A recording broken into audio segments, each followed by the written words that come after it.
In making my first trip as Secretary of State to Asia, I hope to signal that we need strong partners across the Pacific, just as we need strong partners across the Atlantic. Secretary of State Clinton delivered the first major speech of her tenure as Secretary of State here in New York at the Asia Society. And it was also a preview of her first trip, which begins on Sunday. She's going to 4 countries in Asia: Indonesia, South Korea, Japan, and China.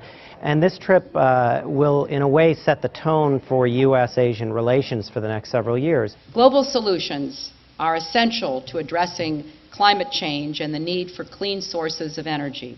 The point she made very strongly in the speech today was one of partnership, particularly between the United States and China, and very much built around the idea of climate change and what the United States and China need to do together as the world's 2 largest emitters of carbon dioxide to try to stem global warming.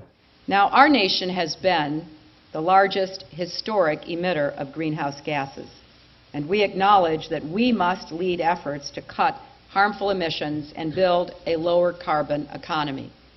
But each of the countries that I'm visiting also have a role to play in this effort. I will press the case for clean energy in both Japan and South Korea and look for ways to work with Indonesia as well.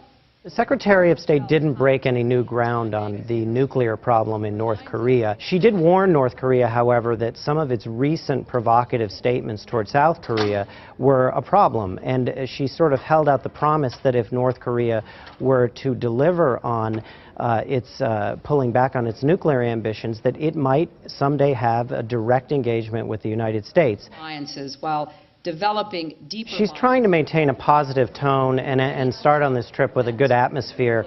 While most people believe that human rights will be a major part of the Secretary's agenda, she's not expected to bring it up in a very confrontational or forceful way on this first visit. Too often in the recent past, our government has acted reflexively before considering available facts and evidence or hearing the perspectives of others. But President Obama and I are committed to a foreign policy that is neither impulsive nor ideological, one that values what others have to say. And when we have differences, which we will discuss them frankly and specify those which limit our capacity to cooperate.